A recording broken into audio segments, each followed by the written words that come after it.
So the next content type that the SMine defines is enveloped data content type. This is the one which actually gives you the required confidentiality, meaning that the encryption is happening in sense only in this type. So as usual, what we have is the email content, which in our running example is high. So you take this content and then encrypt that content using the a symmetric key encryption algorithm. So which could be, in this case, maybe the DES algorithm, which is a symmetric key encryption algorithm. So for this encryption, you use something called as the session key.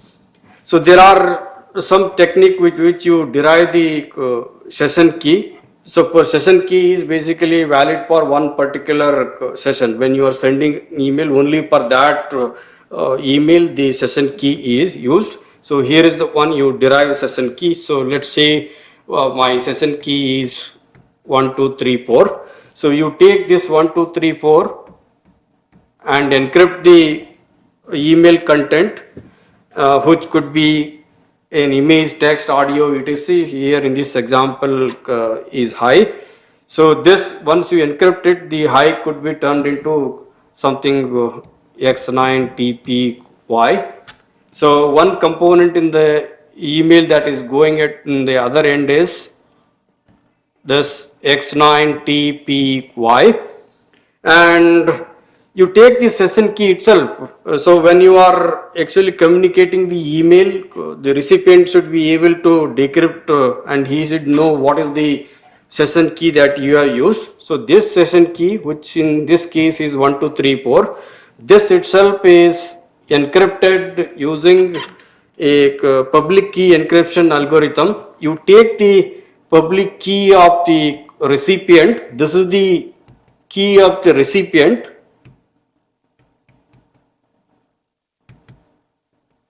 So you encrypt the session key.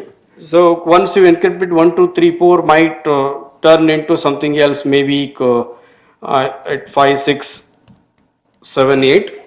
And you take this and then concatenate that you this X9 TPY. Along with that, you also send 56 and 78. So this whole component is actually sent to the other end over the network. So now X9 TPY, if somebody reads in the middle, they will not be able to make out what is the content. So because the text itself is looking something random. And then this is an encrypted session key. How does the recipient reads the content? You first take this second component 5678 and you pass this into the decryption module using which key? Using the private key of the recipient. You'll get back the session key, which is 1234. Take this session key and then take the second component. So this again you do the decryption. This is the key, session key, and this is the encrypted content. This once you encrypt, I get back the original content, which is high in this case. So this is how the envelope data content type work. So, but I've just simplified the concept a little bit here. The specification actually allows you to, there are some techniques with which this sender and the recipient together can derive the session key. So DP-Hellman's key exchange algorithms and all are there. So just for the sake of discussion, I made the things a little simplified. So assuming the sender knows the public key of the recipient, you encrypt the session key that the sender derives along with the encrypted message. So you send these two quantities and then the recipient would be able to decrypt that and read the content.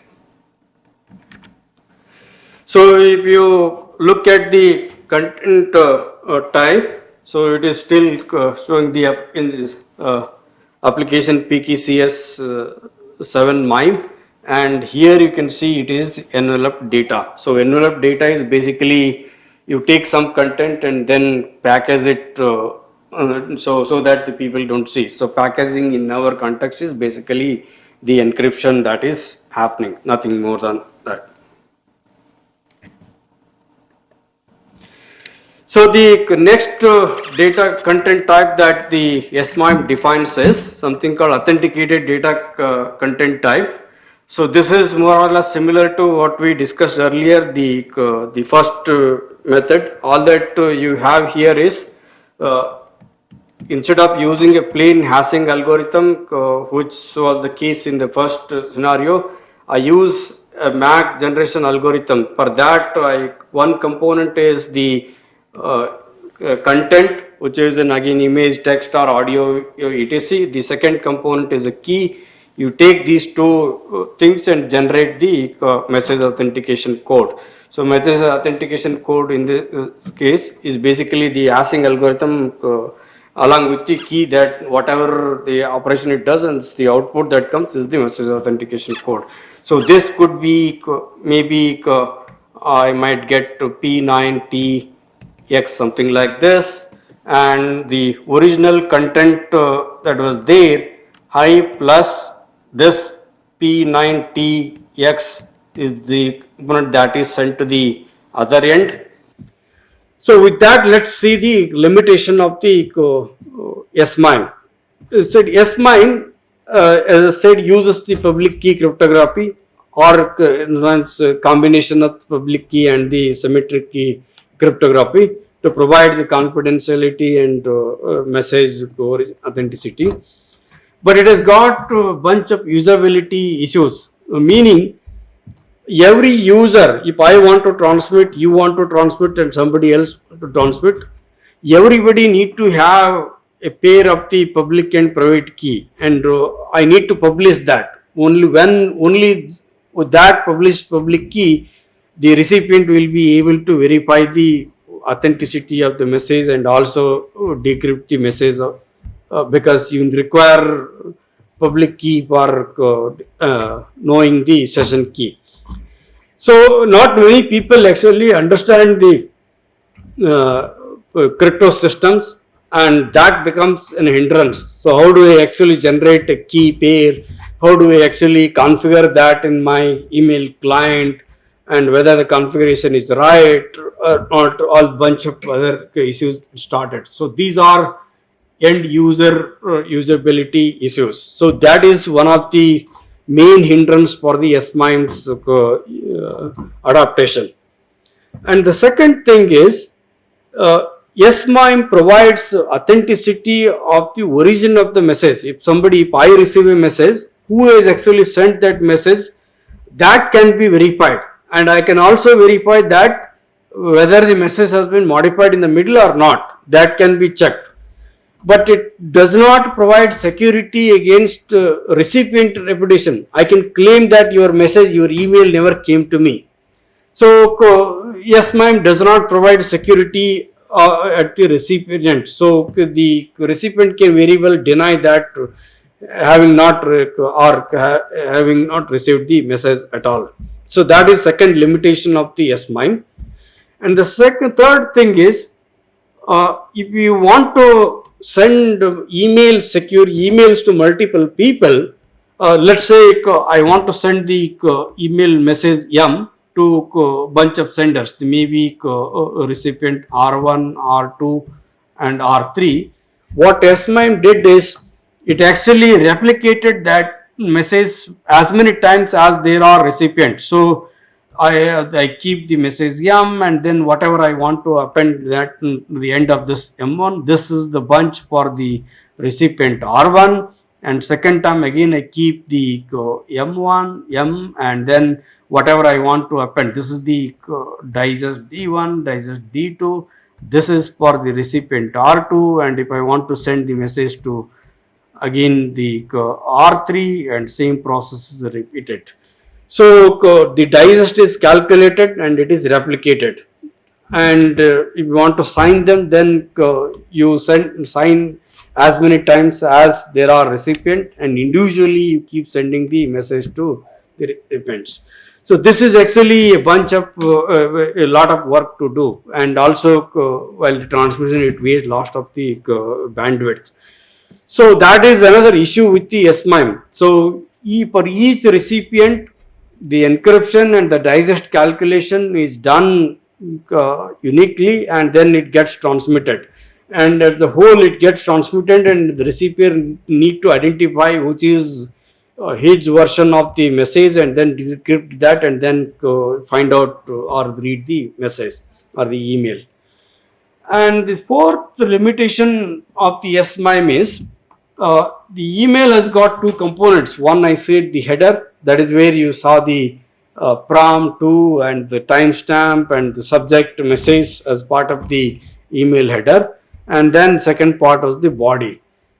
Most part of the email header is kept open, because while transmitting, sometimes these header gets manipulated by the intermediate mail servers. Something might get appended to the mail server, something get altered. So only it provides security or the authenticity only for the email body. So if that email header is kept open, then there are chances that the email header itself can be manipulated. So maybe I can take a message and then send in the name of, using your name, I can send an email. Since that digest calculation is, who is actually sending that is not part of the digest calculation. So I can get away with that transmission. So later, subsequently, in the version number 3, they added some of the header fields also in the digest calculation. That way, it provided some kind of security to the email header also.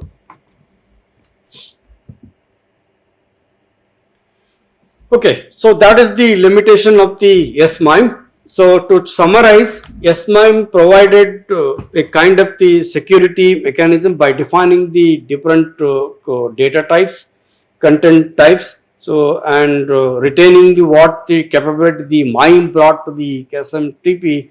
So I can transmit the different kind of the files, content over the email communication, typical SMTP communication. And at the same time, whatever the kind of protection I require, either I require the confidentiality or the authenticity or the integrity of the data, so that also I can actually provide using the SMime. But this all security features come between two end users. So if I am the sender, you are the recipient, between I and you, end-to-end confidentiality verification, integrity verification happens. So that also means that I and you need to have the capability and understanding how actually we do the encryption, how do we actually verify the authenticity of the message, how do we actually decrypt the message, and so forth. As I said, bulk of the users may not understand the cryptography, that becomes a hindrance. So then the third process started, can we upload this kind of the requirement from the end users? Can the network or the internet service provider themselves do the signing process transparently, meaning that I as a end user do not know something like this happening in the transit, but actually the security is provided. So that is where the second security mechanism for the email, something called as the domain keys identified mail concept originated. The idea is very simple. In fact, this domain keys identified mail thought process started not because of the requirement that I told, uploading the security requirement from the end user to the network, but as a means to provide protection against the phishing emails. So as email becomes popular, so a lot of phishing emails started floating around the email system. So people wanted to have some kind of protection. At the same time, it also did the thing. So what is that? Uploading the crypto system, crypto integrities of the crypto system to the network. And then it provides authenticity of the mail. So interestingly, DKIM, it is generally called, DKIM does not provide the security, meaning confidentiality to the transmission. It only provides the authenticity. I want to just make sure that the mail is coming from an authentic source, so some domain. So what is the domain here? So if I, let's say, I say xyg at the rate of gmail.com. So just gmail.com is the domain. So to Gmail, I want to ensure that gmail.com is an authentic source, whether I trust gmail.com domain or not. That is the question that we are answering here. So this also uses the public key cryptography. So a concept something similar to what is used in the SMine. The idea is very simple. Again, attach a digital signature to a domain name, not to the individual mail, the sender. So let's take a look what exactly does. Let's say I have the particular sender is somewhere here, and the domain itself is, this is the domain of the sender, and the recipient is somewhere here, and the domain of the recipient is here. So there is a mail server sitting, let's hypothetically, at this place, and the mail server sitting at the recipient place. The recipient is attached to this mail server, sender is attached to this mail server. So what this does is, in keys, there is some entity sitting at the boundary of this network, who does the, whenever a mail is sent or a mail is exiting the corresponding domain, to that mail, this entity assigns or adds a digital signature, and a companion entity sitting here is actually is in charge of the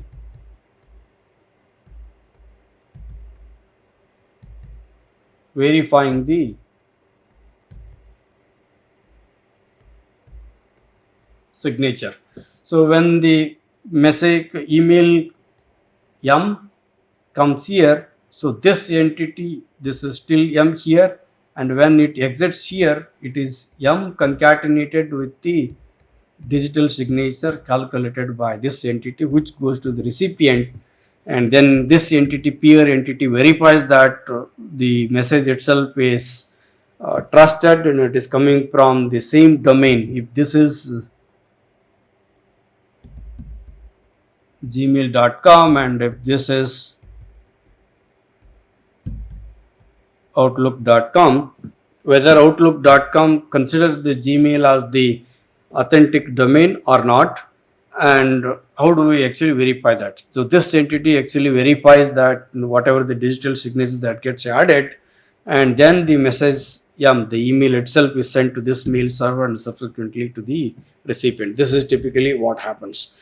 So in a way, what I have done is, if there are multiple senders here, S1, S2 and S3, all of them are sending mails, and all of these emails sent by these senders, only one entity is actually attaching the digital signature to all of them.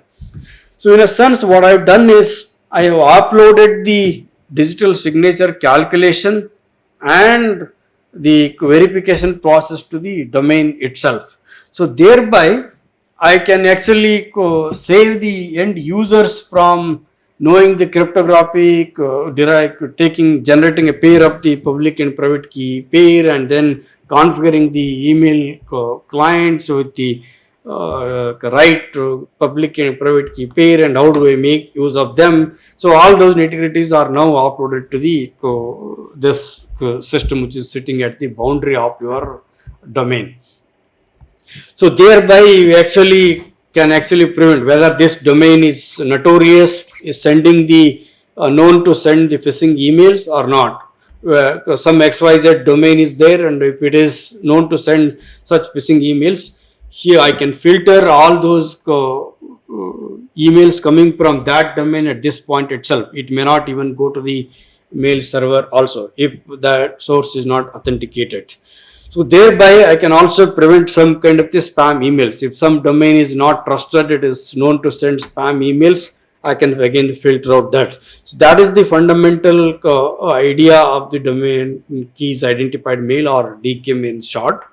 But that also provides in some part, some sense, the authenticity to the sender itself. Any user who is part of this particular domain, any user who is part of the Gmail communication, if the Gmail itself is trusted domain, I also assume that the mail is itself sent by some user who is a user in the gmail.com domain. So that is what it is. And how does it look like? DKIM, unlike the SMine security mechanism, DKIM is popularly used in commercial email service providers, including the Gmail and Yahoo Mail and other mail service providers. So it adds to the header a DKIM signature, which is looking something like this.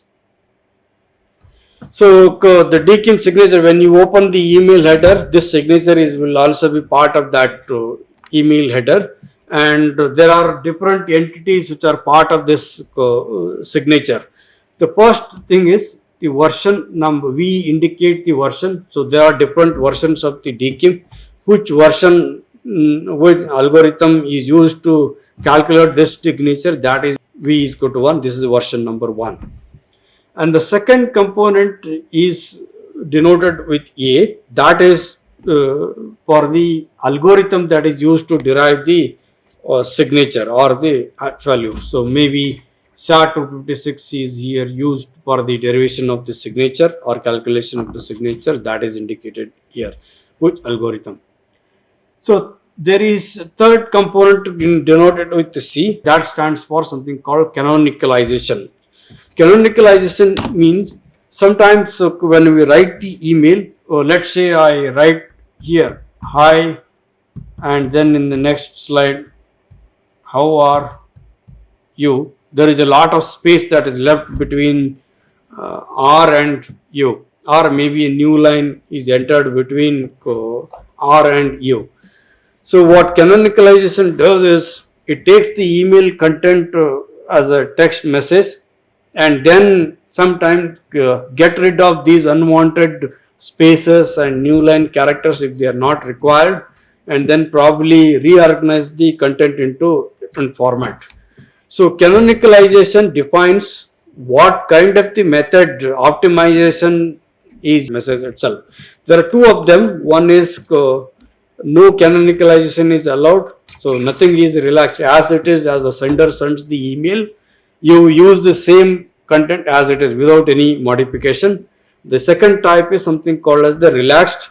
So that relaxed means you can actually change some of the content. You can get rid of some of these blank spaces and these things. So that is what is canonicalization is. And the fourth component is identified by the letter D, which is here. So D indicates the domain. So gmail.com is a domain. So here in this case, truckpages.co.uk is the domain, outlook.com is a domain, iita.ac. is a domain. So all of this is indicated using this letter D. And there is the next component H. So this stands for what all components of the headers are used in the calculation of the hash value.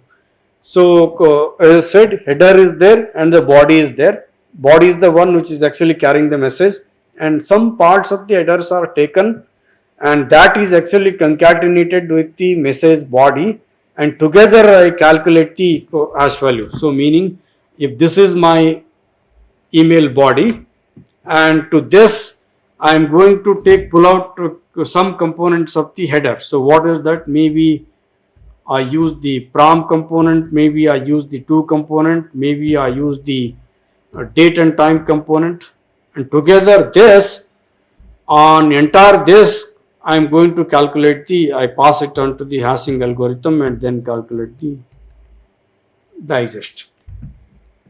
So this H indicates what all fields from the headers are included in the calculation of the digest or the hash value. Here in this case, prom is used, subject is used, to is used.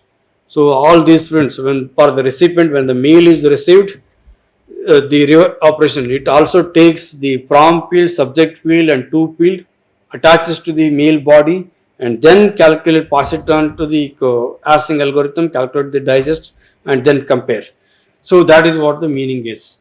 And the next component is indicated with the letter S, which is somewhere here. Where is that? Yes.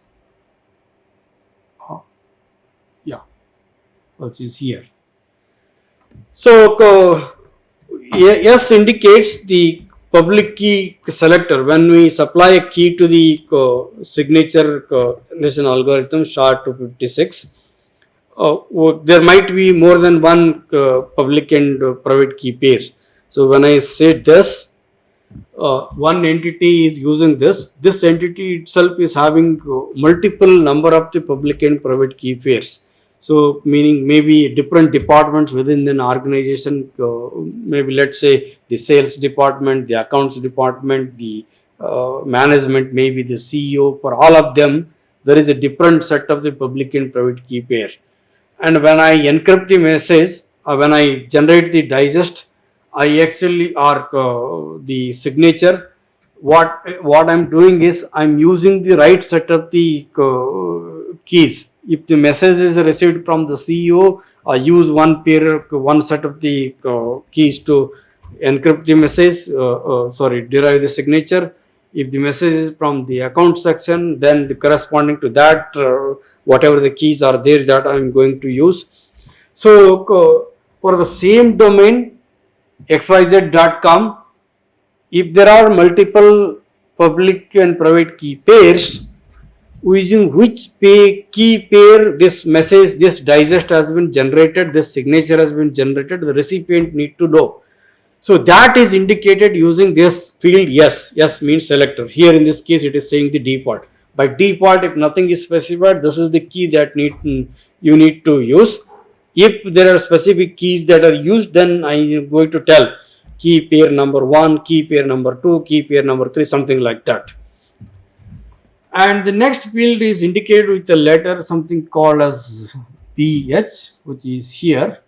So BH indicates the hash of the canonicalized body. So only on this body you calculate the hash value that you put it here in this field. And the actual signature is indicated with the letter B. Whatever you see here between this and this is the signature, the encrypted version of the or signed version of the hash value. So that gets appended. So these are the components that goes along with the DKIM signature. So there is a version number, algorithm, canonicalization, which type of the canonicalization is used, what is the domain which is actually generating the signature, what are the header components used in calculation of the hash value, which key pair is used for assigning the hash value, and what exactly is the hash value on the body, and finally the signed hash value which gets transmitted over the web.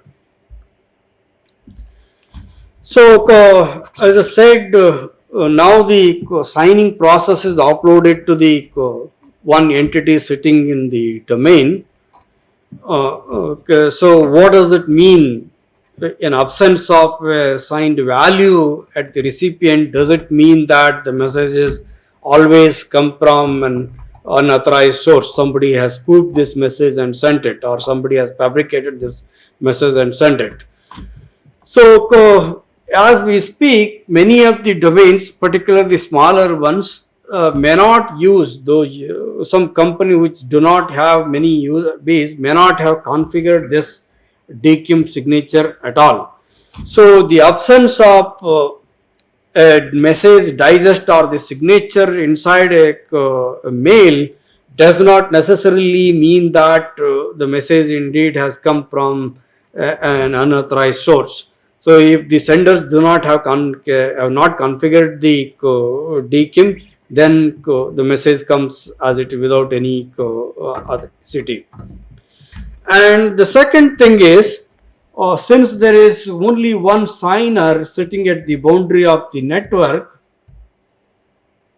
and one recipient who is actually in charge of the verification, so if there is a machine which is compromised in the sender domain, and if this machine is under the control of someone else, nothing prevents from this sender sending multiple emails, possibly the spam emails or the phishing emails one after the other. So he is sending to the recipient R1, recipient R2, recipient R3. So all these messages, let's call them as M1, M2, M3, so on, Mn. Since every message originating from this domain is signed by this signer, every mail M1 is verified correctly, M2 is also verified correctly, M3 is also verified correctly. So a compromised system within the originator's domain may send multiple emails, possibly the spam emails or phishing emails or whatever it is. And since it is originating from that domain, and this entity does not notice the difference between the mail sent genuinely by some user or an automated program sending the mail bulk set of emails one after the other, so it blindly puts the signature in each one of the message and then transmits. So by verifying those signatures, the recipient also thinks that all of these are actually genuine messages originating from that particular domain, and that domain is, since that domain is trusted, so it delivers that message to all of the recipients. So a message or an email which is verified by a valid DKIM signature does not necessarily give you a guarantee that the message is not a spam and not a phishing email. So in that sense, whatever DKIM is providing you as a security, as an authenticity, in the true sense, it may not actually meet that requirement. And in practice, sometimes you can also use SMine and DKIM together. So whatever the message that you are sending or I sitting at a particular domain, I can encrypt or assign a signature as it is using SMine, and then that can go into the domain, and the signer sitting at the end of at the boundary of the domain can put its own signature, and both of them can go together. So the outer signature is from the domain and the inner signature is coming from the SMine. So the recipient can actually verify both the domains and also the sender who within that domain who is actually sending that message. So with this you can actually provide the required kind of the security, authenticity and the integrity of the message, particularly the email communication. So let's stop at this point of time. In the next class we'll meet with another topic.